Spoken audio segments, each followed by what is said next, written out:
Il s'en est fallu d'un rien que Françoise-Marie Santucci n'annule sa venue la veille du tournage. Elle venait alors de valider la vente de la maison familiale sur les hauteurs de Bastia. Dernier vestige de sa vie d'avant, et ça l'avait bouleversée. Car on ne laisse pas la terre de toutes ses illusions et désillusions en un claquement de doigts, la preuve, avec ou sans filtre.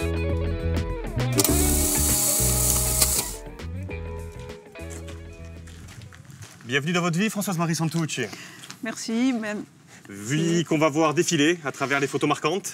Voilà. Et votre vie, elle commence avant votre vie même, hein? Oui. Papa.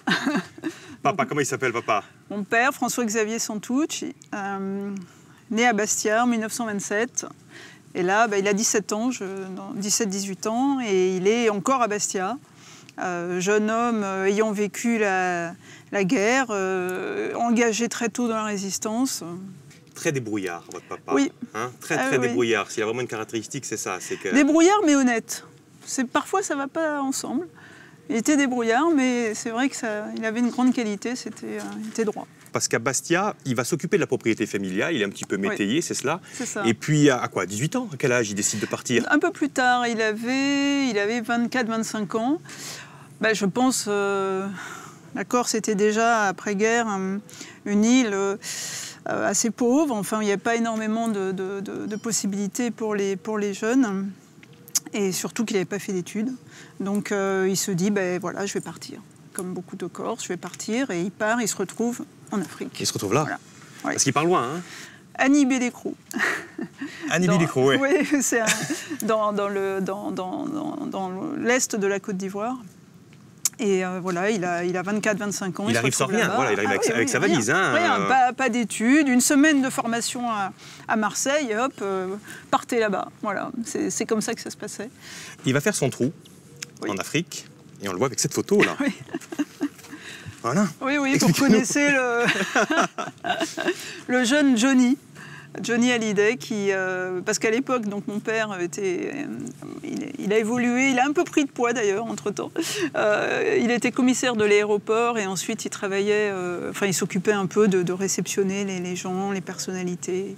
Et là, c'était Johnny qui arrive pour un concert dans les débuts des années 60 à Abidjan, et c'est mon père qui l'avait guidé pendant. Et donc là, je crois que Johnny achetait des petites statuettes ivoirienne. Parce qu'il va vraiment rencontrer vraiment du beau monde et faire peu à peu sa place dans la société. Il va rencontrer Houphouët-Boigny, c'est vraiment quelqu'un qui va connaître un petit peu président tout, de Côte tout le monde en Côte d'Ivoire. Hein. Oui, c'est vrai. Il devient la personne...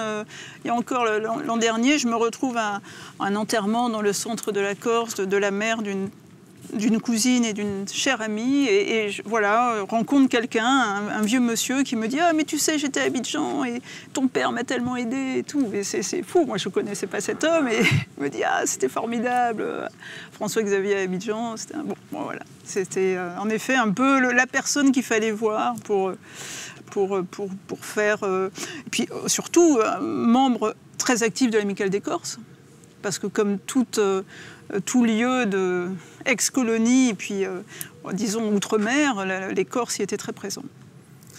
Il fait des rencontres, mais il va surtout faire une rencontre. Hein, Françoise-Marie? C'est celle-là. Henriette, ma maman. La belle Henriette. Ah oui. Ouais, là, je crois qu'il se rendait d'ailleurs à un dîner de l'Amicale des Corses à Abidjan. Ah oui. Oui. Elle avait une particularité, c'était, on peut le voir, hein, une taille fine. Elle m'a toujours dit, et je la crois volontiers, que dans l'atelier de couture où elle travaillait à Paris, où elle était première main, c'est un atelier qui avait à un moment, au début des années 60, fin des années 50, début des années 60, travaillé pour concevoir et confectionner les robes de Brigitte Bardot. Et ma mère, ayant les mêmes mensurations que Brigitte Bardot, elle faisait le mannequin cabine pour Brigitte, voilà. Donc, Et donc elle arrive en Afrique, effectivement. Moi je la trouve plus belle encore, mais c'est normal, c'est ma Magnifique. Mère. Coup de foudre entre les deux? Oui.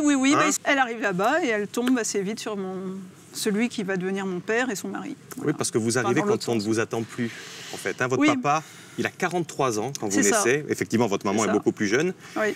Et vous allez naître à un endroit particulier, vous. Vous allez naître ici. En Corse, oui. Comment ça se fait? Vous êtes à Abidjan et... Disons que mon père était très corse, et même s'il était... Voilà, il vivait, et j'ai vécu ensuite en Côte d'Ivoire. Mon père tenait à ce que je naisse à Bastia. Et que, voilà, sur mes papiers, il y a écrit Françoise-Marie Santouch, née à Bastia. C'était son petit... voilà, sa fierté. Donc voilà. votre maman Henriette vient, accouche à Bastia, vous restez un mois, c'est ça? Oui, c'est ça. Et vous reprenez l'avion et vous retournez à Abidjan. Exactement. Et vous allez revenir après de manière récurrente en oui, Corse là, quand même. on est dans le Niol, parce que donc, la famille est originaire de Corche, dans le Niol. Et là, c'était tous les ans à la maison à Bastia, et tous les dimanches, le petit tour rituel pour aller voir les cousines, les cousins, les tantes, les oncles dans le Niol. Parce qu'on n'en a pas assez à parler de ça, c'est que votre papa, effectivement, il est à des milliers de kilomètres de la Corse, mais la Corse, elle est tous les jours présente. C'est le Corse matin, il appelle ses sœurs 2 fois par semaine, 3 fois par semaine. C'est voilà, ce lien charnel à l'île. Cette relation à son île qui a toujours immense. été Et il y a quelque chose qui était immense aussi chez lui, et chez vos parents d'ailleurs, c'est cette protection à votre égard aussi quand même. Oui, parce que vous naissez un petit peu quand on ne vous attend pas, j'ai l'impression que vous êtes extrêmement précieuse, et il y a peut-être cette... Est-ce qu'on peut parler d'amour étouffant ou pas? Oui. Ouais. Oui, c'est presque un euphémisme. Oui, c'était très... enfant unique, très désiré, mais en effet arrivé quand on ne l'attendait plus. Donc mieux vaut être trop aimé que pas assez. Hein. Mais c'est vrai que j'ai été très, très, très aimée, de manière un peu étouffante par mon père, qui, un homme corse de sa génération, c'était très... Pas le droit de sortir, pas le droit de faire ci, pas le droit de faire ça. Vous n'aviez qu'un droit, j'ai l'impression, c'est d'étudier, quoi, en fait. C'est ça. On va aller justement avec vous, là, on vous voit jeune adolescente, avec la Corse autour du cou. Ah oui. Vous vous réfugiez dans les études, on peut dire, ou c'est un goût? Parce qu'il paraît qu'à votre première entrée des classes, vous ne retournez même pas. On vous envoie à l'école et vous y allez, quoi. Ah oui, j'aimais ça, je sais pas. Et vous avez justement un rêve à cette époque-là aussi, quand vous êtes adolescente, justement, comme vous dites, face à cet étouffement, c'est partir absolument. Oui. Et on revient un petit peu sur le Corse Matin qu'il y avait tous les matins à la maison. Il y avait aussi la presse nationale, la presse de la Côte d'Ivoire aussi. Très tôt, alors il y en a qui veulent être hôtesse de l'air. Vous, très tôt, vous voulez être... Journaliste. Oui. Vraiment. Ah oui. Alors là, je rends hommage, je remercie mon père, parce qu'il y avait 4 ou 5 journaux tous les jours à la maison.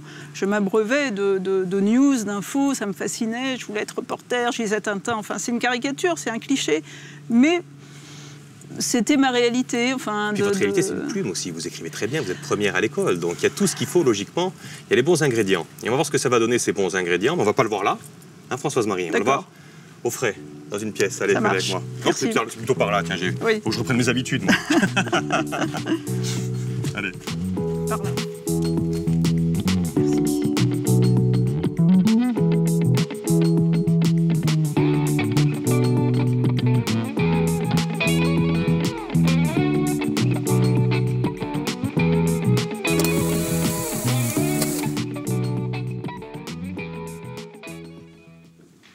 Allez, prenez place, Françoise-Marie. Merci. Vous avez quitté Abidjan à 18 ans. Et à 18 ans, vous vous retrouvez... à Paris. Alors, c'est le choc absolu, non? Complètement. Choc dans tous les sens du terme, la découverte de cette ville, la découverte du climat. J'avais jamais connu l'hiver, j'avais jamais connu le froid. Et quand même, il y a une liberté surveillée, parce que vous arrivez dans une pension de jeunes filles. Dans le foyer des lycéennes, qui était dans le 16e arrondissement, qui existe toujours d'ailleurs, mais sous un autre nom, est réservé aux jeunes filles qui étaient loin de leurs parents, donc les parents soit à l'étranger, soit en province, et qui ne faisaient que des classes préparatoires. Donc une ambiance de boulot, mais en même temps forcément de liberté, puisque loin des parents. Sauf qu'il y avait plusieurs régimes de liberté et que mes parents, puisque j'étais mineure, je n'avais pas 18 ans en fait, je n'avais pas tout à fait 18 ans, avaient choisi le régime le plus serré. Donc voilà, ma première année à Paris n'a pas été très fun. Vous devez appeler vos parents tous les soirs, voilà, et pas de permission de sortir, enfin je devais rentrer à 20h tous les soirs. Pendant la première année, vous n'allez jamais au cinéma à Paris, par exemple? Non. Donc c'est pas le rêve, aller à Paris. Mais c'était déjà quand même pas mal. C'était déjà pas mal. Et vous l'avez évoqué, effectivement, vous vous retrouvez là. Oui, classe préparatoire, lycée Pasteur, à Neuilly-sur-Seine. Voilà, c'est moi qui ai ce blouson assez terrible. C'était les années 80, donc voilà. Hippocagne. Mais c'est pas facile, là. C'est pas facile, là, parce que vous, qui étiez J'ai l'élève beaucoup de mal. brillante à Abidjan, là, vous arrivez et vous vous demandez si vous êtes à votre place. Ben oui, une classe préparatoire, on était 50 je crois, et le but c'était d'écrémer, donc Tant et si bien que vous n'allez pas au bout de votre prépa. Et puis même, vous sortez un petit peu de ce foyer de jeune fille, hein, vous avez votre premier appartement. C'est ça. Et avec votre premier appartement, vous avez même votre première copine. Oui. Et ça, il faut l'expliquer à lui. Oui, à mon père, mon grand-père à côté, Jacob, que je n'ai pas connu, qui est... voilà, et ben, le père, pas évident. En fait, ça se passe, c'est à Bastia, parce que votre papa, effectivement, prend sa retraite. Enfin, il rentre en Corse en 92. Oui. Il revient vivre à Bastia, c'est pour ça qu'on a mis cette photo à Bastia. Oui. Et un jour, repas de Noël, 92, vous êtes à table, il est à table. Je crois que votre maman est d'ailleurs un peu loin dans le salon. Non, elle est un peu plus loin. Elle finit de préparer le repas et mon père me demande de but en blanc. J'avoue que j'étais un peu étonnée. On avait des rapports très conflictuels, ça c'est vrai. On s'opposait beaucoup. Il me demande, voilà, je ne sais plus les termes exacts, es-tu homosexuel? Je dis oui. Et pour lui, enfin, c'était le... Je pense qu'il s'en doutait évidemment depuis longtemps. Et sur l'instant, il ne dit rien, à part juste, on n'en parle pas, ta mère ne supporterait pas. Ah, d'accord, bon. Et après, bon, je repars et ça s'est très mal passé au téléphone. Enfin bon, on a été... enfin, ça a été très violent pendant quelques semaines. Et, voilà, ils m'ont dit des choses extrêmement dures. Ils étaient, je pense, extrêmement choqués. Et moi aussi, de leur réaction. Et puis bon, grâce à mon oncle et ma tante et mon cousin qui ont apaisé les choses, on a pu se reparler. Mais ça a été long. Oui, un processus d'acceptation. Et je pense que mon père, je ne sais pas s'il l'a même jamais accepté vraiment. C'était très compliqué pour lui. Parallèlement, vous continuez vos études et vous passez un concours. Oui, le concours d'entrée du Centre de formation des journalistes à Paris, que j'obtiens. Enfin, voilà. Oui, super, là ça regonfle un petit peu quand même. Oui, hein. oui, je touche enfin j'accomplis un peu mon rêve d'enfance, oui, ça c'est formidable. Vous vous retrouvez là? Oui, à Libération, oui. C'est... Votre premier poste? Oui, vous arrivez oui. Ben, à la fin de l'école, on avait des souhaits de stage de fin d'études. Et je dis Libé, parce que Libé, voilà, c'était fin des années 80, début des années 90. Moi, je lisais Libé comme beaucoup de gens, enfin, religieusement tous les jours. Et là, c'est un rêve qui se réalise. Et puis un jour arrive un reportage où vous allez dans une brigade de mineurs, je crois, c'est ça, en immersion pendant 10 jours.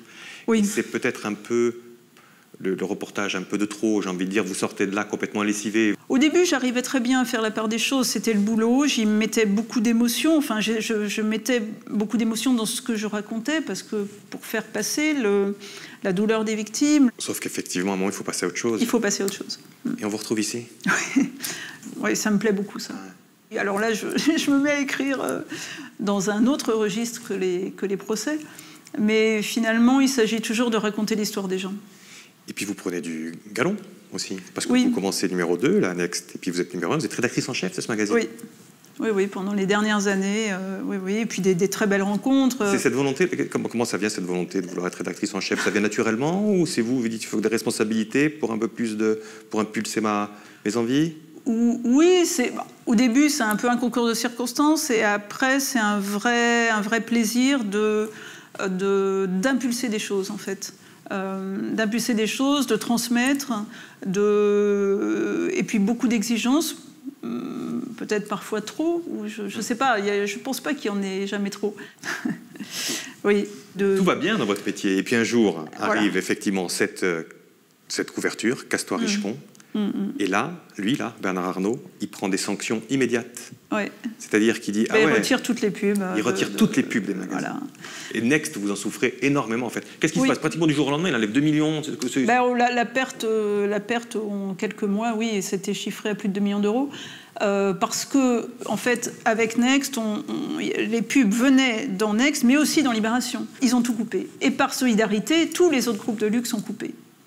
Donc d'un seul coup, plus rien. Et vous, il y a un vous, peu, vous oui. dites, il y a un petit peu, ça ne va pas prendre du jour au lendemain, mais vous faut quitter Next. Vous allez changer de vie. Et avant de voir où vous allez rebondir, quand vous changez de vie, il y a ça quand même, Françoise Marie. Oui, mon mariage avec Delphine. Voilà, Paris, mairie du 3e. On avait envisagé de faire le mariage en Corse, et puis comme on avait beaucoup d'amis à Paris à ce moment-là, qu'on voulait voir pour l'occasion, on s'est dit on va faire à Paris. Et donc, oui, mon épouse, que j'étais très heureuse de pouvoir, grâce à la loi, épouser. Delphine, qui s'occupe d'une maison d'édition. Qui est éditrice, et oui, qui est une femme formidable. Il y a cette femme. Henriette, derrière moi. Qui est venue. Qui est venue. Mon père est décédé depuis quelques années déjà, et Henriette est là. Et oui, et c'est important. C'est important, évidemment.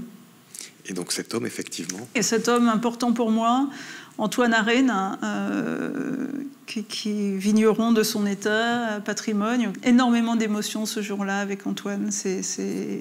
D'ailleurs, la façon dont je le regarde, oui, il a fait office de père ce jour-là. Et on revient quelques instants sur l'homme, effectivement, aux cheveux blancs qui est derrière.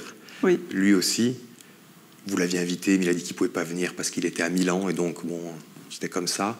Et puis, le matin de votre mariage, on vient vous dire, il y a une limousine qui est là, et il vous a fait la surprise, il est venu en jet exprès.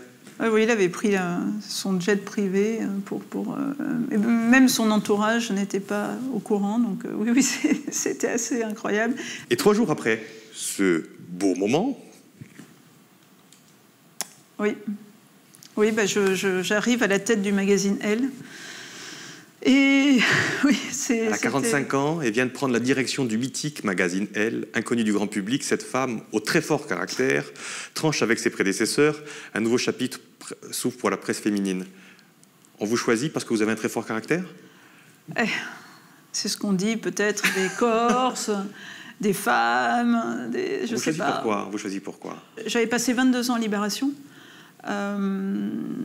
Et j'ai un carnet d'adresses, j'écris pas trop mal, alors peut-être que aussi ma vie privée permettait de mettre en avant une certaine modernité, je ne sais pas, ça il faudrait le demander à ceux qui m'ont embauché. Sauf que finalement ça va pas se passer aussi bien que vous l'imaginiez. Pas toujours bien, non. Vous êtes resté combien de temps, Elle ? Un peu moins de 2 ans et demi. Il y a quand même des très beaux moments. Mais bon. Avec une clause de confidentialité qui vous lie avec... Oui. Depuis que vous êtes parti, donc on ne peut pas trop parler de ce qui s'est passé à Elle, en fait. Non, mais enfin, aussi, on peut en parler. C'est-à-dire qu'il y a eu des très, très beaux moments. Il y a eu des moments dramatiques aussi. Bouleversants, si terribles. C'est au niveau journalistique, Françoise Marie, mais au niveau humain, vous avez du mal à vous imposer, peut-être, dans cette rédaction ? Qu'est-ce qui... Ou peut-être, oui, j'ai sûrement manqué de sens politique et de stratégie. Il en fallait là. Ah oui. Ah oui. Oui. No comment. Bon. No comment. Il en fallait beaucoup. Donc après Elle, il y a une nouvelle vie qui commence. Et cette nouvelle vie, on ne va pas en parler là. On va en parler dans une nouvelle pièce. Parfait. D'accord ? Allez, venez avec moi.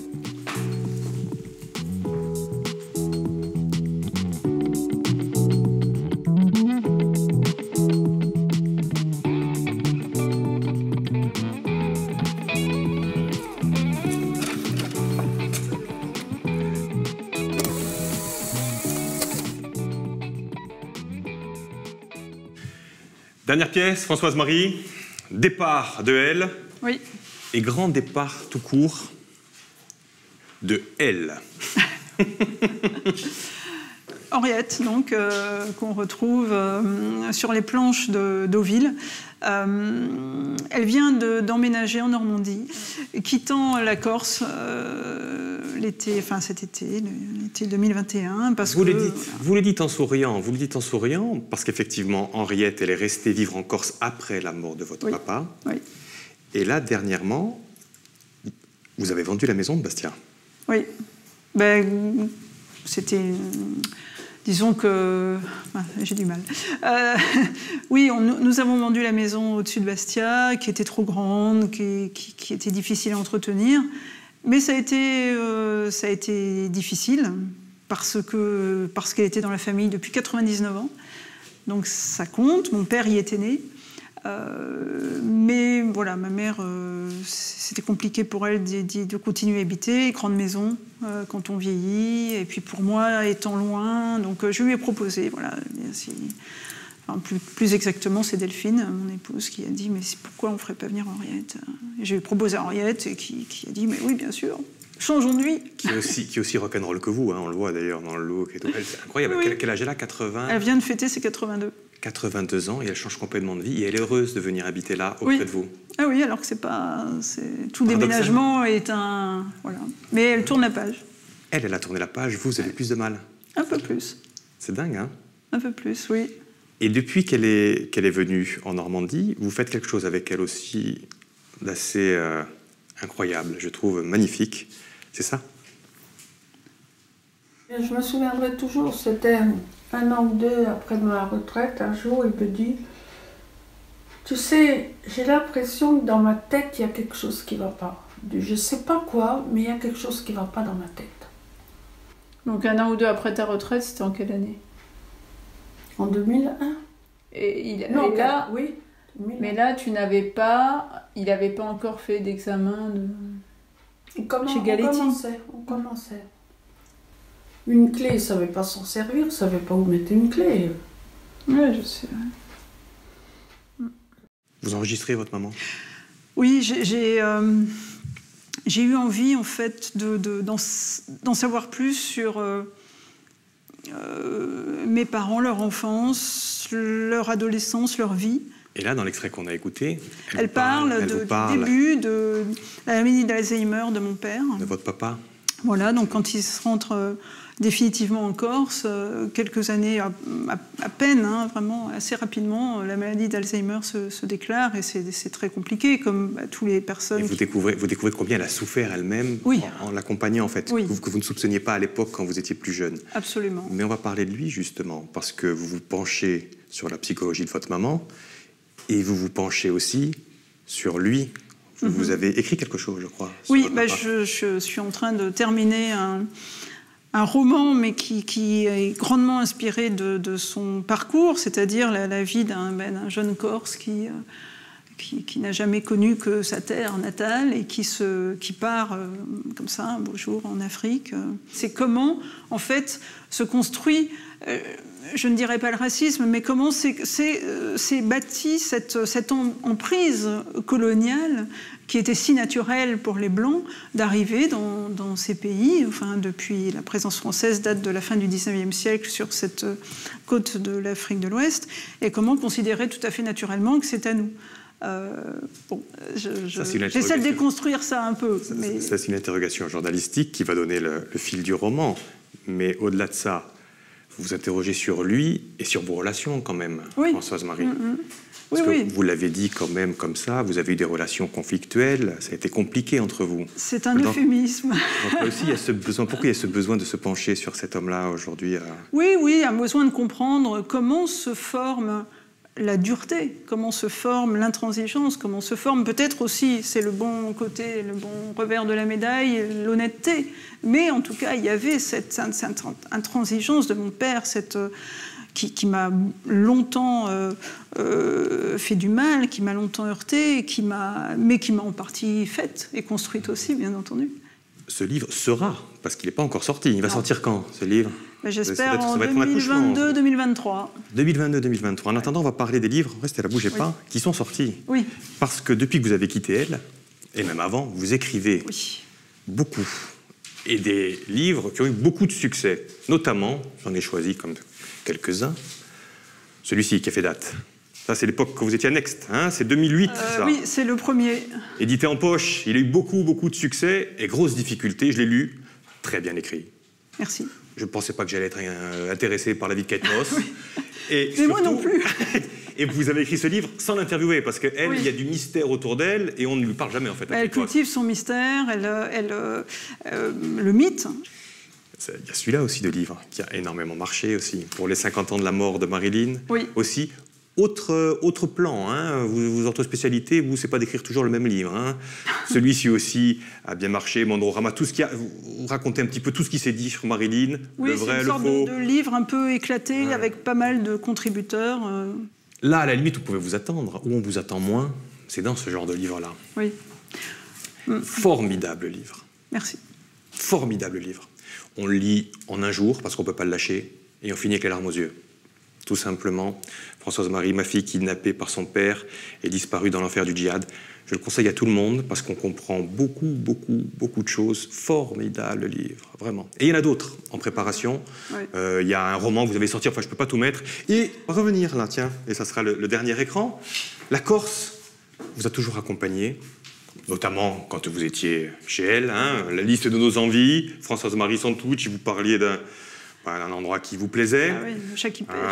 Toujours, vous pouviez mettre un petit peu la Corse partout. Et puis la Corse, elle apparaissait aussi de manière un petit peu spectaculaire. Un jour, vous tombez là-dessus, en fait. Oui, c'est des cousins, les Santucci établis à Lourdes, et qui étaient des cousins de mes grands-parents de Corse, qui ont émigré, dans les années 20, qui me signalent, c'était en 2019-2020, la parution de ce livre. Et ils me disent, mais c'est ton grand-père, Jacob. Je dis, quoi? Et donc ça, c'est 3 Santucci, donc là, c'est les 2 frères, et là, c'est un cousin. Et voilà, ça, c'est mon grand-père. Et j'ouvre le livre, et en fait, c'est un universitaire de Bastia qui a écrit ce livre.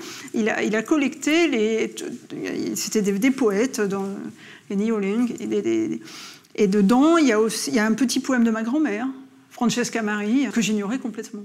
Et donc je découvre un pan, c'était complètement par hasard, il y a un an, un pan de la famille, enfin de cette histoire familiale qui m'aime beaucoup.